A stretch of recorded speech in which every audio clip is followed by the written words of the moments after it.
Diffraction. Consider that you are sitting at this point in this room, and a music system kept in another room is playing music. Since the door of this room is open, you are able to hear the music even if you are not present in front of the door. This means that sound waves somehow bent across the door and reached your ears. This phenomenon of bending of wave around the corners of an obstacle or aperture is called diffraction of a wave. The process of diffraction can be explained using Haigan's principle. When the waves from the music player reach the opening, according to Haigan's principle, every point on the wavefront will act as source of secondary wavelets. The waves coming from these sources will again propagate in all directions. Some of these waves reach your ears, making the music player audible. Now, the extent of bending depends upon the value of wavelength compared to the size of the opening. If the opening is much larger than the wavelength, then the bending will be almost unnoticeable. But if the opening is smaller than or almost equal to the wavelength of the wave, then the bending will be high.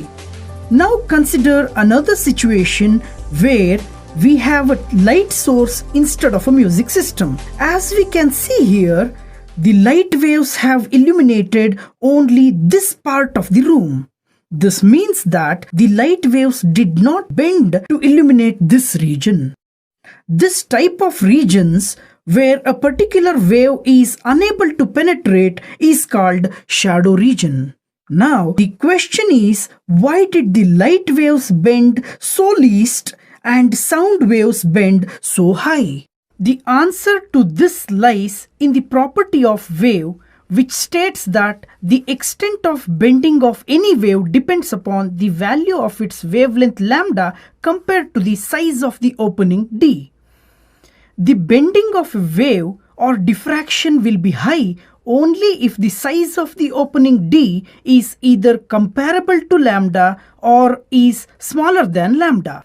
Since the audible sound waves have large wavelength in the order of 1 centimeter to 10 meter, the sound waves undergo high diffraction. However, the wavelengths of visible light is extremely small compared to the size of the opening d. Due to this, the diffraction is almost negligible. Now, if we reduce the size of the opening to few micrometers, which is almost comparable to wavelength of the light waves, then the light waves undergo diffraction like sound waves.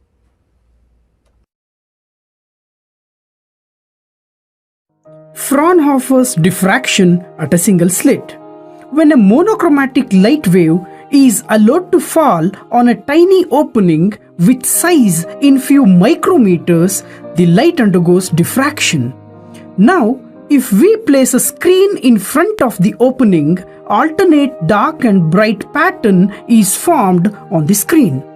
Now let us discuss about the diffraction pattern formed by a monochromatic light source. Consider a plane wavefront XY of wavelength lambda incident on a narrow slit AB of width small a. According to Haigan's principle, every point on the wavefront at the slit will become source of secondary wavelets. Waves of same amplitude are emitted from these points in all directions. With the help of a convex lens L, all these waves are focused onto a screen placed at a distance d from the slit. A diffraction pattern is obtained on the screen, and the pattern consists of alternate bright and dark bands of decreasing intensity on either side of the central maximum. Now, let's calculate what causes these bands. Now consider a point O on the screen which lies on the perpendicular bisector of the slit. The wavelets that fall on the lens L1 parallel to CO converge on point O, since the waves from these points travel equal distances to reach point O. The phase difference between them will be zero. The waves superpose with each other and produce maximum intensity at O. This point O becomes the location of central bright fringe. Now consider an arbitrary point P on the screen. All the secondary waves from the slit AB make an angle theta with CO and reach the point P. The intensity at point P depends on the path difference between the waves. Now let us draw a perpendicular AN from the point A to this ray diffracted from B. Now the distance BN gives the path difference between the secondary waves from A and B reaching point P. From triangle ANB, BN by AB is equal to sin theta and BN is equal to AB sin theta. Since AB is the slit width which is equal to A and BN is the path difference, therefore the path difference is equal to A sin theta. Now, case 1. If the path difference between the waves is equal to lambda. To analyze this condition, let us divide the whole wavefront AB into two equal halves, AC and CB. Since the path difference between the secondary waves from A and B is lambda, the path difference between the secondary waves from A and C reaching P will be lambda by 2. Due to path difference of lambda by 2, these two waves will interfere destructively at point P. Overall, point P will be of minimum intensity and it is called first secondary minimum, and it is formed on either side of the central maximum. The angle of diffraction theta, for which the first secondary minimum is produced, is given by the relation A sin theta is equal to lambda, or sin theta is equal to lambda divided by A. Since theta is very small, sin theta is approximately taken as theta. Therefore, theta is equal to lambda by A. If the path difference between secondary waves from A and B is equal to 2 lambda, in this case, the wavefront AB can be divided into 4 equal parts. Now, every point in a part will have a point in its adjacent part, for which the path difference is 2 lambda by 4 or lambda by 2. Hence, all these waves will interfere destructively. In general, the angle of diffraction theta n for nth secondary minimum is given by A sin theta n is equal to n lambda, where n is equal to 1, 2, 3, 4 and so on. Now let us find the positions of secondary maxima. If the path difference between the secondary waves A and B is equal to 3 lambda by 2, in this case, the wavefront AB can be divided into 3 equal parts. The path difference between the corresponding points of the first two parts will be equal to lambda by 2. Therefore, they will interfere destructively. However, the wavelets from the third unused part will interfere constructively at point P to produce a weak first secondary maxima.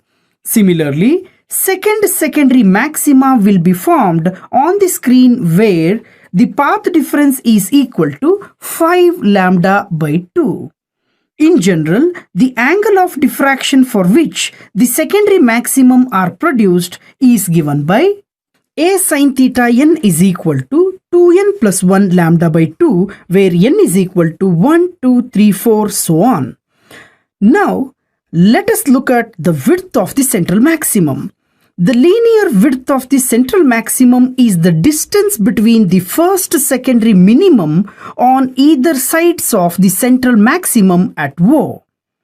Linear width of central maximum is given by W is equal to 2 lambda D divided by A.